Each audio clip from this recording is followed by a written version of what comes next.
ఇక్కడ మనం చూస్తూ వచ్చిన ఈ భాగంలో పౌలు అపోస్తలుడు తన జీవితాన్ని గురించి జ్ఞాపకము చేస్తూ ఉన్నాడు. ఏంటిదంటే తల్లి గర్భంలో పడినది మొదలుకొని దేవుడు తనను ప్రత్యేకపరుచుకున్న విధానము జ్ఞాపకం చేయబడతా ఉంది. తనను ప్రత్యేకపరుచుకొని కృపచేత దేవుడు తనను పిలిచిన వాడిగా ఉంటా ఉన్నాడు. అన్ని జనులలో ఎందుకు తనను పిలిచాడు అంటే అన్ని జనులలో తన యొక్క కుమారుణ్ణి ప్రకటించాలి. ఎవరు కుమారుణ్ణి? ప్రభువైన క్రీస్తుని ప్రకటించాలని దేవుడు పౌలు గారిని తల్లి గర్భంలో ఉన్నప్పుడే ప్రతిష్ఠించుకున్నాడు, ప్రత్యేకపరిచాడు, తన పని కొరకై పిలిచాడు. ఈనాడు దేవుడు కూడా మనలను ఈ జగత్తు పునాది వేయబడక మునిపే క్రీస్తు యేసులో దేవుడు మనలను ఏర్పరచుకున్నాడు అనే మాట పౌలు తిరిగి జ్ఞాపకం చేస్తాడు. జగత్ పునాది వేయబడక మునిపే ప్రేమ చేత మనలను దేవుడు ఏర్పరచుకున్నాడు. అలాగూ ఏర్పరచుకునటం, అలాగూ ప్రత్యేకించుకోవటం, అలాగూ తన కొరకై ప్రతిష్ఠించుకోవటం, అది దేవుని యొక్క ఉద్దేశంగా మనము జ్ఞాపకం చేయబడతా ఉన్నాం. దేవుడు బైబిల్ మొత్తంలో చూస్తే రెండు గుంపుల వారిని పిలిచాడు. మొదటి గుంపు ఏంటంటే అన్క్లీన్ పర్సన్స్, అంటే అపవిత్రులను పిలిచాడు, లేకపోతే పాపులను పిలిచాడు. నేను పాపులనే పిలువవచ్చు తిని. రెండవ పిలుపు ఉంది దేవుని యొక్క వాక్యంలో చూసినప్పుడు. రెండవ పిలుపు ఏంటి అంటే ఆయన పరిశుద్ధులను పిలవటానికి వస్తాను. మొదటిది ఈ లోకమునకు వచ్చి పాపులను పిలిచాడు, పాపుల కొరకై కలువరి శిలువలో రక్తము చిందించాడు, ప్రాణం పెట్టాడు, తిరిగి మూడవ దినాన సజీవుడిగా లేచాడు, అలాగూ ఆరోహణుడై వెళ్ళిపోతూ వచ్చినాడు. రెండవదిగా పరిశుద్ధులను పిలవడానికి వస్తూ ఉన్నాడు. ఆయన ఈల వేసి తన యొక్క రక్తము చేత విమోచించబడిన ప్రజలందరినీ పిలిచి సమకూర్చి తనతో కూడా ఉండుట కొరకై ఆయన తీసుకుని పోవడానికి రెండో పర్యాయము ఆయన రాబోతా ఉన్నాడు. కనుక ఇలాగ అర్థం చేసుకోవాలి. ఏంటి అంటే మొదటిదిగా ఆయన పాపులను పిలవడానికి వచ్చాడు భూమి మీదకి. రెండవదిగా ఆయన ఎవరిని పిలవడానికి వస్తూ ఉన్నాడంటే పరిశుద్ధులను పిలవడానికి వస్తాడు. దేవుడు మనల్ని పిలిచాడు, ప్రతిష్ఠించాడు, ప్రత్యేకపరిచాడు, తన రక్తంతో కడిగాడు, విమోచించాడు, పరిశుద్ధులనుగా చేశాడు. కనుక రెండవ పర్యాయము దేవుడు ఎవరిని పిలవడానికి వస్తూ ఉన్నాడంట? మధ్యాకాశంలోనికి పరిశుద్ధులను పిలవడానికి వస్తూ ఉన్నాడు. అందుకొరకే ప్రభువును మనము ఆరాధించే ప్రజలంగా ఉండాలి. చూడండి, ఈ గలతీయులకు రాసిన పత్రిక 1వ అధ్యాయం 15వ వచనంలో దేవుడు కృపచేత ఆయనను ఏం చేశాడంట? పిలిచిన వాడిగా ఉంటా ఉన్నాడు. ఇంకో మాట మనం చూద్దాం. రోమిలకు రాసిన పత్రిక 5వ అధ్యాయము 21వ వచనం. రోమిలకు రాసిన పత్రికలో 5వ అధ్యాయము 21వ వచనాన్ని మనం చూస్తే ఆయనను పాపము మరణమును ఆధారము చేసుకుని ఎలాగు ఏలినో అలాగే నిత్య జీవము కలుగుటకై నీతి ద్వారా కృపయు మన ప్రభువైన యేసుక్రీస్తు మూలముగా ఏలు నిమిత్తము పాపం ఎక్కడ విస్తరించినో అక్కడ కృప అపరిమితముగా విస్తరించను.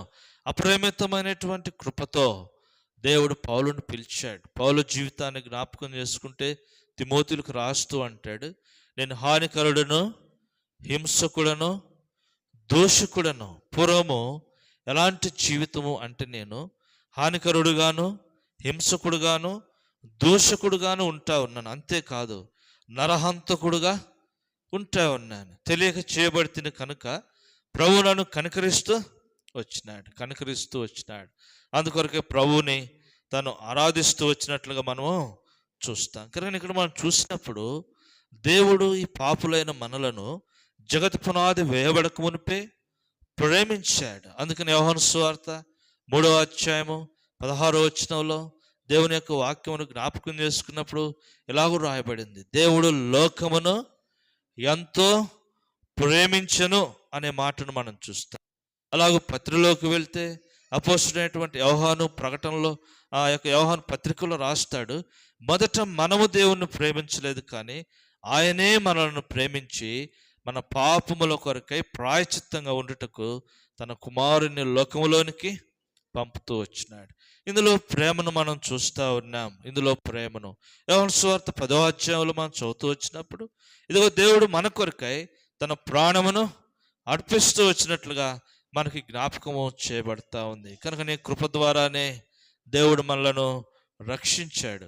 కృప ద్వారానే ఆయన మనల్ని ప్రత్యేకపరిచాడు లోకంలో నుంచి.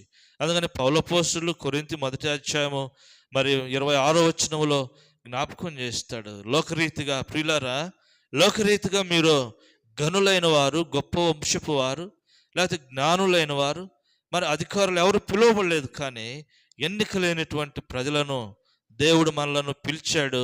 తన మహిమ కొరకై మనలను ఏర్పరచుకుంటూ వచ్చాడు. రోమా 8వ అధ్యాయము 28వ వచనంలో మనం చూస్తే, దేవుడు ముందు ఎవరిని ఎరుగుతూ వచ్చాడో వారిని పిలిచాడు, ఏర్పరచుకున్నాడు, వారిని నీతిమంతులనుగా చేస్తా వచ్చాడు. 1 పేతురు 3వ అధ్యాయము 16వ వచనంలో అంటాడు, అనీతిమంతుల కొరకు నీతిమంతుడైన క్రీస్తు కల్వరి శిలువలో ప్రాణమును అర్పిస్తా వచ్చాడు. ఏర్పరచుకున్నాడు, వారిని నీతిమంతులనుగా తీర్చాడు, వారిని పరిశుద్ధులనుగా తీర్చాడు. అందుకొరకే ప్రభువును మనము ఎంతగానో ఆరాధించేటువంటి ప్రజలంగా ఉండాలి. ఆరాధించే ప్రజలంగా చూడండి, ఎఫెసీయులకు రాసిన పత్రిక 1వ అధ్యాయము 6వ వచనం. ఎఫెసియన్స్కు పౌలు అపోస్తలుడు ఎఫెసీయులకు రాసిన పత్రికలో 1వ అధ్యాయము 6వ వచనాన్ని మనం చూస్తే, ఎట్లనగా తన ప్రియుని యందు తాను ఉచితముగా మనకు అనుగ్రహించిన తన కృపామహిమకు కీర్తి కలుగునట్లు తన చిత్త ప్రకారమైన దయాసంకల్ప చొప్పున యేసుక్రీస్తు ద్వారా తనకు కుమారులుగా స్వీకరించుటకై మనలను ముందుగా తన కోసం నిర్ణయించుకొని మనము తన ఎదుట పరిశుద్ధులమును నిర్దోషములై ఉండవలనని జగత్ పునాది వేయబడక మునిపే ప్రేమ చేత ఆయన క్రీస్తులో మనలను ఏర్పరచుకొనెను. ప్రేమ చేత క్రీస్తులో ఏర్పరచుకొనెను. 12వ వచనంలో చూస్తే, దేవుడు తన చిత్త ప్రకారమైన దయాసంకల్పములను బట్టి మనలను ముందుగా నిర్ణయించి ఆయన యందు స్వాచ్ఛముగా ఏర్పరచెను. ఆయన యందు స్వాచ్ఛముగా ఏర్పరుస్తూ వచ్చాడు. కానీ మొదటి తలంపు ఏంటంటే, దేవుడు మనలను ప్రేమించాడు, తన కొరకై ఏర్పాటు చేసుకుంటూ వచ్చాడు. జగతి పునాది వేయబడక మునిపే, జగతి పునాది వేయబడక మునిపే దేవుని యొక్క దయాపూర్వక సంకల్పం, ఆయన యొక్క మరి ఏర్పాటు, ఆయన యొక్క స్వాచ్ఛముగా మార్చబడుతూ వచ్చింది. రెండవదిగా చూద్దాము, 1 కొరింథీయులకు రాసిన పత్రికలో మరి 1వ అధ్యాయము 26వ వచనం. కొరింథీయులకు రాసిన మొదటి పత్రిక 1వ అధ్యాయము 26వ వచనాన్ని మనం చదువుతూ వచ్చినప్పుడు, ఇక్కడ పౌలు అపోస్తలుడు ఈ మాటను తిరిగి జ్ఞాపకం చేస్తూ ఉన్నాడు. సహోదరులారా, మిమ్మల్ని పిలిచిన పిలుపును చూడుడి, మీలో లోకరీతిన జ్ఞానులైనను ఘనులైనను గొప్ప వంశపు వారైనను అనేకులు పిలువబడలేదు, కానీ ఏ శరీరయు దేవుని ఎదుట అతిశయింపుకున్నట్లు జ్ఞానులను సిగ్గుపరచుటకు లోకములో ఉన్న వెర్రివారిని దేవుడు ఏర్పరచుకుని ఉన్నాడు. బలవంతులైన వారిని సిగ్గుపరచుటకు లోకములో బలహీనులైన వారిని దేవుడు ఏర్పరచుకున్నాడు. ఎన్నికైన వారిని వ్యర్థము చేయుటకు లోకములో నీచులైన వారిని, తృణీకరింపబడిన వారిని, ఎన్నిక లేని వారిని దేవుడు ఏర్పరచుకున్నాడు. దేవుడు ఏర్పరచుకుంటూ వచ్చినాడు. ఇలాగున జగత్ పునాది వేయబడక మునిపే దేవుడు మనలను చూచాడు. ఎలాగ చూచాడు?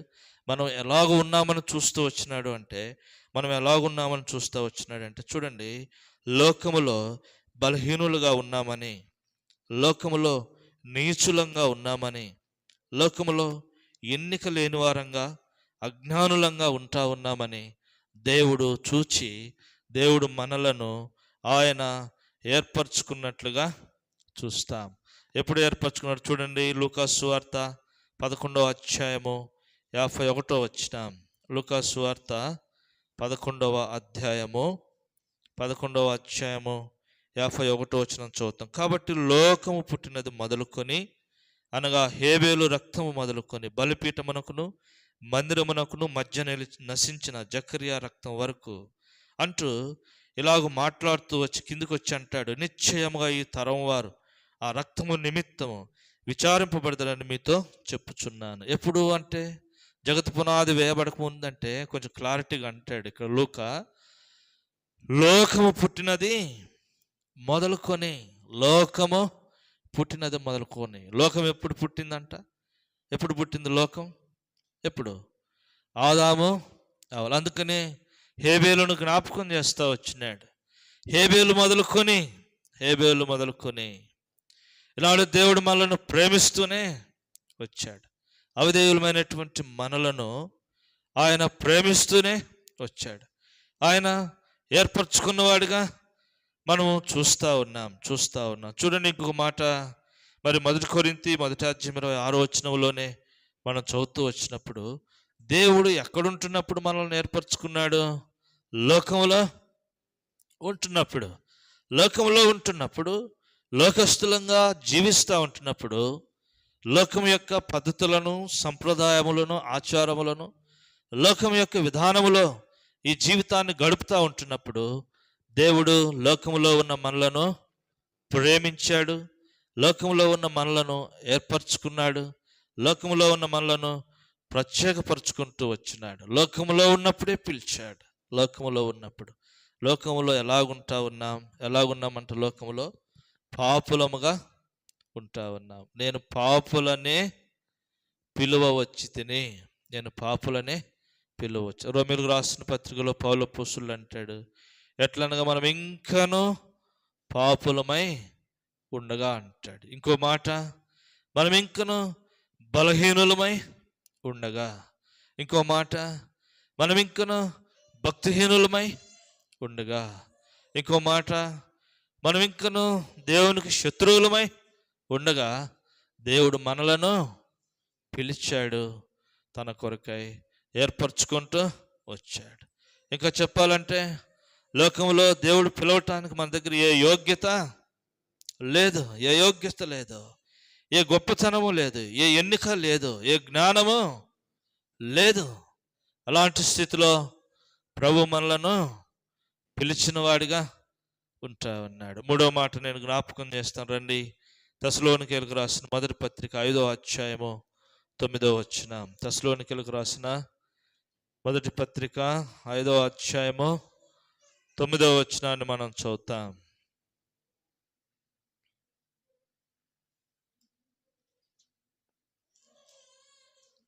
5:9 మనం చదివితే, ఎందుకనగా మన ప్రభువైన యేసుక్రీస్తు ద్వారా రక్షణ పొందుటకే దేవుడు మనలను నియమించను గాని ఉగ్రత పాలొగటకు నియమింపలేదు. ఈ 3వ పిలుపు ఏంటిది అంటే, దేనికి పిలిచాడంట? దేవుడు రక్షణ పొందుటకు. ఈ రక్షణ పొందుటకు కూడా ఎవరిని పిలిచాడు? మత్తయి సువార్త 1వ అధ్యాయంలో మనం చదువుతూ వచ్చినప్పుడు, మరి లూకా సువార్తలు మనం చదువుతూ వచ్చినప్పుడు ఆయన అంటాడు, తన ప్రజలను వారి పాపముల నుండి విడిపించుట కొరకు. ఆయన తన ప్రజలను చూసినప్పుడు వారి జీవితంలో ఏం కనపడతా వచ్చినాయి అంట? పాపము కనపడతా ఉంది. అసలు పాపం అంటే ఏంటి? ఆజ్ఞ అతిక్రమమే పాపం.